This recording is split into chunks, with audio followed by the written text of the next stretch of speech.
Our harvest is still coming in, and so for us, every year we start slowly. This is our 16th year of homeschooling. We have 1 graduate, 7 in school, and 2 preschoolers. I can honestly say our kids are all excited to start again, and I think that's because we had a really nice break and we're ready for some different routines.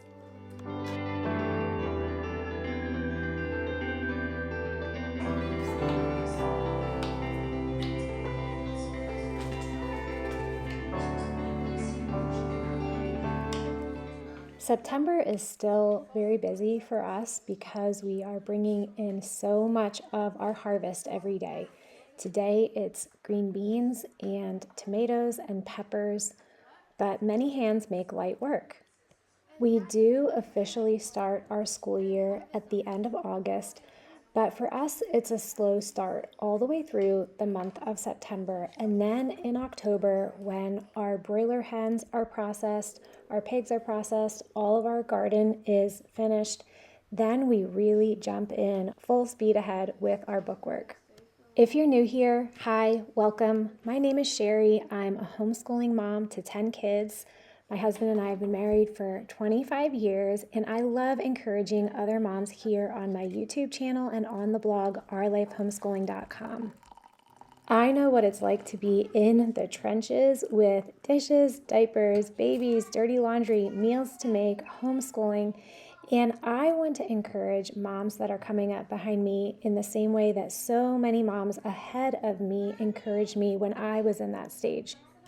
If you're wondering what a slow start looks like for us, I'm just gonna kind of briefly go through exactly what that looks like in our home.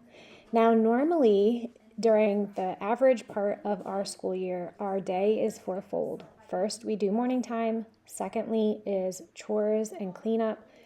Thirdly is independent work, where our kids get out their checklists and go through all the stuff that they can do on their own. We break for lunch and going outside. And then the fourth thing is read aloud in the afternoon when our little ones are napping.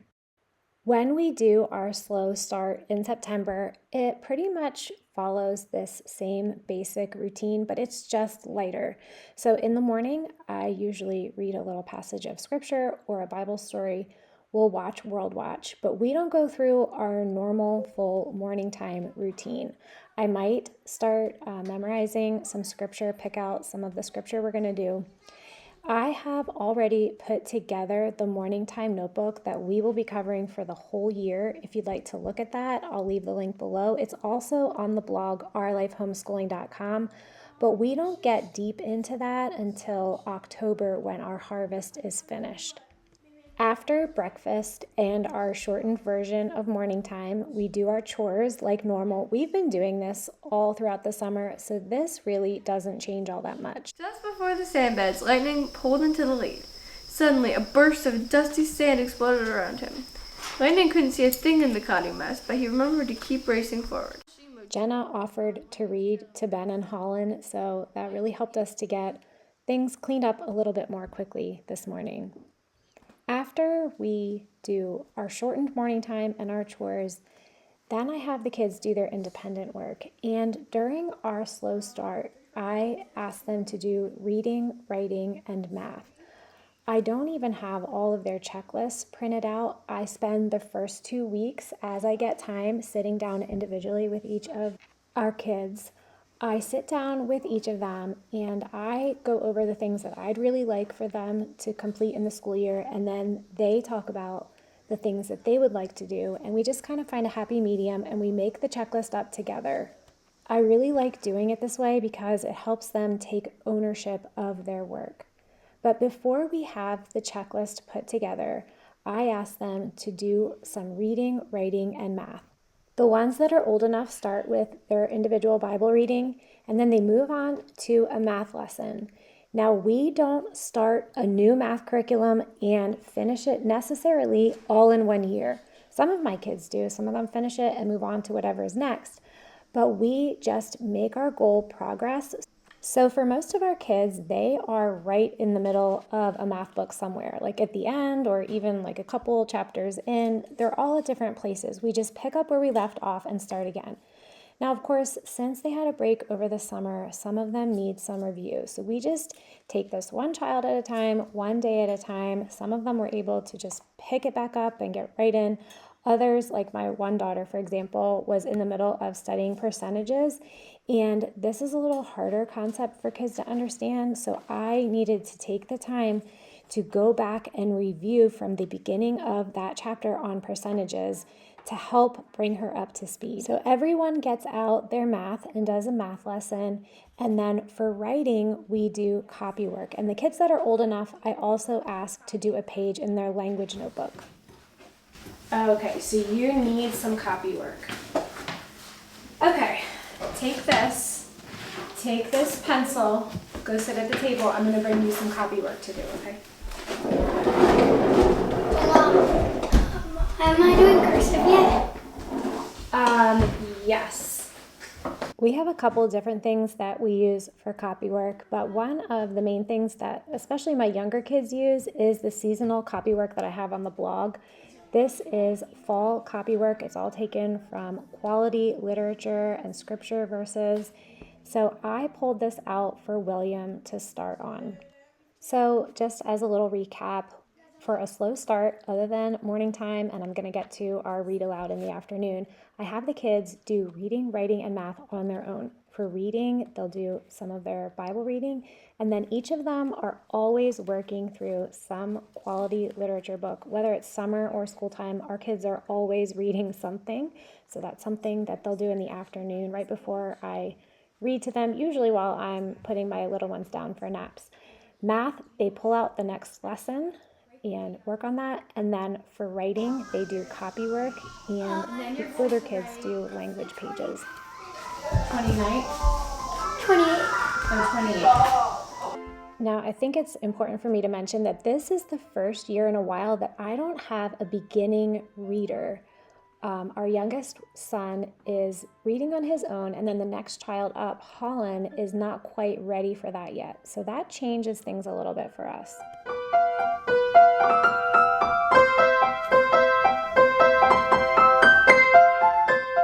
In the afternoons, I'm still reading to the kids. And so this will be the last thing that we do. But the reason that we start like this slowly is because we have a small homestead and we raise all the meat that our family eats for the year on our property. We also have a huge garden, and we're bringing in so much of our harvest, and our kids help with all of it. They help process the food. They are out there with us pulling up potato plants today. That was what was on today's agenda. They're part of so much of it, and so it just works out well for us to do a slow start until all of this work is finished at the end of September. When I had young kids, all young kids, this really looked a lot different. It was hard for me to really get anything done. If I wanted to do anything like canning or preserving or anything like this, I had to do it when the kids were in bed at night or when my husband was home. It's so different when your kids get older. When you have all little kids, they're all completely dependent on you for everything. But as they get older, the more independent kids that you have that outnumber your dependent kids, you are able to become so much more productive because they not only help, but they are productive themselves. Here, my daughter is working on her weekly micro bakery that she started at our home. She puts a stand up at the top of the driveway every week. She is so excited about this, and she's been doing an incredible job. She's been making sourdough loaves, chocolate babka. The past week, she made these s'mores cookies, chocolate chip cookies that were outstanding. She makes these cinnamon rolls. Our house on Saturday morning smells like a bakery, and honestly, it is so hard not to eat all of the yummy stuff that she makes for us. Today, I made some chicken quesadillas for the kids for lunch. This is just an easy throw together meal. But when I had all younger kids, this looked so different. We had babies pretty much every other year. I was pregnant a lot. I was nursing a lot. They were all little. And I remember just feeling many times like all I could do was stand there and hold the baby. It was hard for me to make a meal. It was hard for me to clean up from a meal. And it just seemed for a very long period of time like I could get almost nothing done. And when you have little kids, it is like that sometimes. These are the investment years. And the more kids you have, the longer your investment time is. And that's really what it was for us since we have 10 kids. Our investment time, that time where you can't get a lot of things done, where your kids are all undoing things and you can barely keep up and you are drowning, that time when the kids are all little was longer for us than it usually is for an average size family.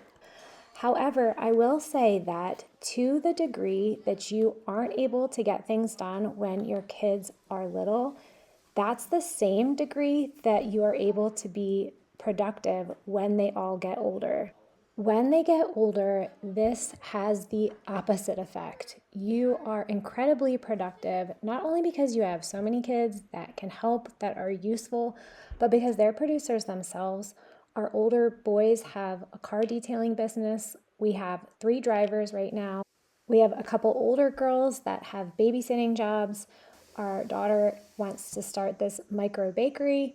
It's so different. They're all producing themselves, and it just changes the whole atmosphere of the home. So I hope that encourages some of you moms that are in that investment stage like I was. I was in it for a long time. You're putting in those hard years of just changing diapers, keeping up with meals, keeping the mess contained because they're all little and they're just pulling things off shelves, pulling things out of cabinets. And it's just a different time, but it does pass. The kids helped cut all the green beans, and we got most of those processed later this day. There were a couple batches of them, but I had some time to myself to work on the tomatoes. I got them cleaned, got the cores stemmed, and got them in the boiling water so that we can pull the skins off. But then I had some helpers later in the evening help me finish off the batch.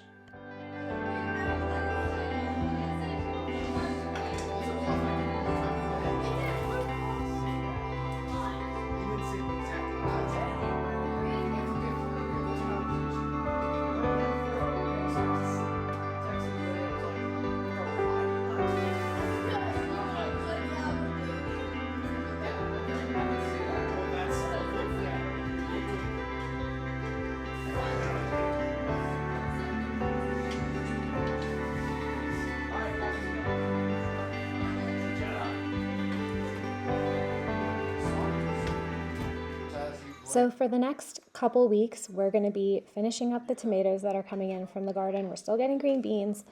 A big project that we'll be doing this weekend is our applesauce weekend. This is kind of a big deal. We do about 10.5 bushels of applesauce. My in-laws come down and it's a whole family affair. It takes us 2 full days, but when we're finished, it's all the applesauce that our family eats for the whole year. We finished canning all the beets that we got from the garden, so that's done. I'm not sure if we'll be doing corn this year. We didn't do it last year and I really missed it. So if we can get a good deal on corn, we might take one day and work on that. But as far as our schoolwork, I will continue having the kids do a little reading, writing, and math every day. I will be pulling our kids aside one by one to write up their checklists to get them printed out so that they're ready to go. Probably in the next 2 weeks, we'll have those all done. And we'll be ready to get into our schoolwork full steam ahead when it comes to October. Now, I did forget to mention the one thing that we pretty much do year round, and that is reading together. I read aloud to the kids after lunch pretty much every day. In the summer, I do it when everyone's here, so it's a little bit more sporadic, but I'll read to my little ones, put them down for naps, then I'll come out and read to everyone else. Right now, I'm reading Little House on the Prairie to my 4-year-old and 7-year-old, and that just seems to be right at their level. And then to the rest of the kids, the older kids, I'm reading The Endless Step. This is such a great story about a young girl who was taken from her homeland in Poland during World War II and sent to Siberia. I did forget to mention that some of our kids are doing their Veritas Press self-paced history lessons. I absolutely love these. We've been using them for probably 10, 15 years, but this is something that's completely independent of me. They can do it on their own. Sometimes I have them do it in the evenings after 8:30 when I put my little ones down. I hope this video encouraged you as you were able to get a sneak peek into what our homeschool looks like when we have a slow start. I'd love to hear from you what your homeschool year looks like when you begin. Leave a comment below. I do one video a week on homeschooling encouragement for everyday moms. I'll see you next week.